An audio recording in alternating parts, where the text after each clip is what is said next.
তুমি আমার আমি তোমার এই আশা করে শিশুকালে প্রেম শিখাইয়া বাংলাদেশের লোকগানের বর্তমান সময়ের ব্যাপক সাড়া জাগানো জনপ্রিয় এক নাম আশিক। তিনি সর্বপ্রথম 2008 সালে চ্যানেল আই সেরা কণ্ঠ প্রতিযোগিতার মাধ্যমে ভক্ত শ্রোতাদের হৃদয়ে জায়গা করে নেন। এরপর তার জনপ্রিয়তা ছড়িয়ে যায় দেশ থেকে বিদেশ। তিনি বহুবার বিদেশে গেছেন গান করতে।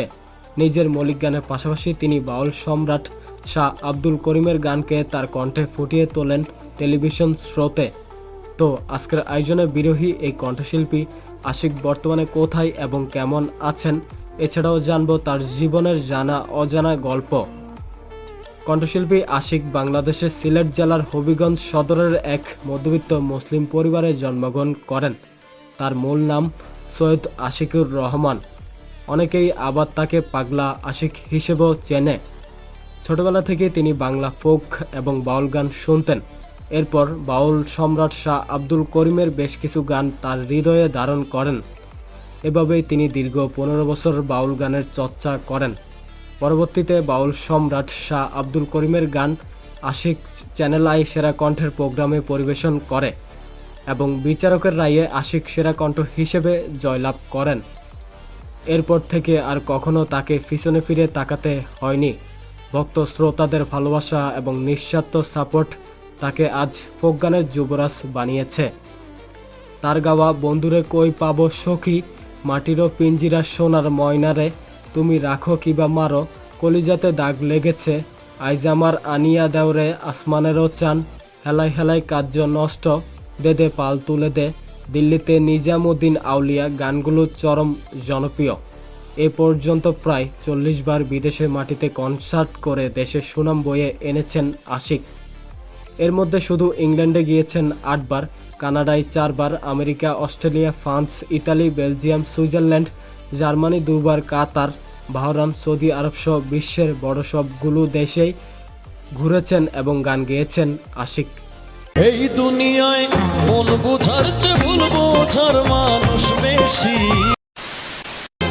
এত ভালোবাসা আমি তার কাছে হইলাম দোষী, মরম জ্বালা সইতে নারী, কেন এ পিঞ্জিরাতে তোমার বসতি,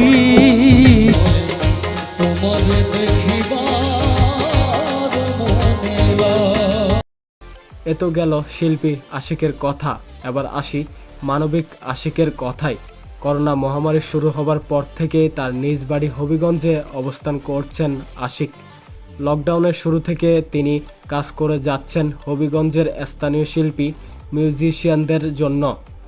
কখনো নিজের জমানো টাকা খরচ করছেন, কখনো বা স্থানীয় জনপ্রতিনিধির কাছ থেকে চেয়ে শিল্পীদের মুখে খাবার তুলে দিচ্ছেন। তিনি ঘোষণা দিয়েছেন, আমি আশিক জীবিত থাকতে হবিগঞ্জের কোনো শিল্পী মিউজিশিয়ানদের না খেয়ে মরতে দিব না। এ পর্যন্ত অসংখ্যবার আশিকের হস্তক্ষেপে শিল্পীদের হাতে খাবার সামগ্রী পৌঁছে দেওয়া হয়। এ ব্যাপারে আশিক বলেন, এগুলো কিছুই না, ইনশাল্লাহ যতদিন লকডাউন থাকবে ততদিনই আমি শিল্পীদের পাশে থাকব, কথা দিচ্ছি।